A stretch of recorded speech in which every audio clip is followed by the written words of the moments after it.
என்னது நம்ம சிஎம் விஜய் அவர்கள் வந்து பாத்தீங்கன்னா சேலம் தண்ணியை ஃபுல்லா ஜியூஸ் கம்பெனிக்கு வித்துட்டாரா? அப்போ கரண்ட் பில்லு மாதிரி தண்ணி பில்லையும் அவங்க இஷ்டத்துக்கு ஏத்துவாங்களே.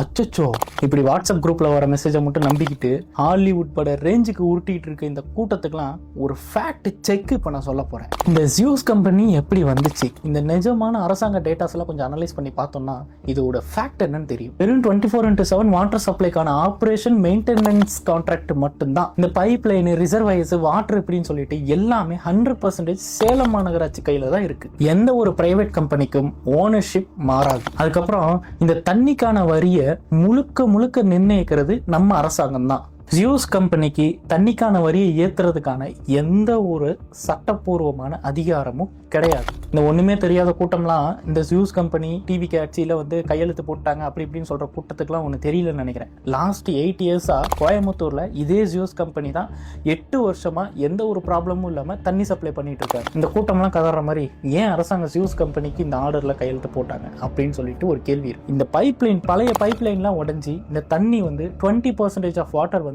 வேஸ்ட் ஆகிட்டே இருக்கு. ஸோ இதை தடுக்கிறதுக்காக மட்டுமே, அதாவது இந்த பைப்லைனை சரி பண்றதுக்கான ஆர்டருக்கு மட்டுமே தான் நம்ம அரசாங்கம் இப்போதைக்கு சைன் பண்ணிருக்கு. இதனால 10 லட்சம் மக்களுக்கு 24 ஹவர்ஸும் தண்ணி சப்ளை வந்து எந்த தடையும் இல்லாம அவங்களுக்கு போய் சேரணுங்கிறது தான் இந்த ப்ராஜெக்டோட முக்கிய நோக்கம். இதெல்லாம் தெரியாம விஜய் வந்து தண்ணியை பிரைவேட் கம்பெனிக்கு வித்துட்டாரு அப்படின்னு சொல்லிட்டு இந்த சோசியல் மீடியாஸ்ல பண்ணிட்டு இருக்காங்களே, அவங்களுக்குலாம் இந்த வீடியோவை அனுப்பிச்சு நீங்க பண்றதெல்லாம் சீப்பான பாலிடிக்ஸ்னு அவங்களுக்கு புரிய வைங்க. சோர்ஸே இல்லாம டம்மி லாஜிக்கை மட்டும் வச்சுக்கிட்டு இனிமே சோசியல் மீடியாவில் வந்து யாரும் கதறவே கூடாது. ஸோ இந்த உண்மையை எல்லாருக்கும் தெரியப்படுத்துங்க. இந்த வீடியோவை எல்லாருக்கும் ஷேர் பண்ணுங்க. பாய்.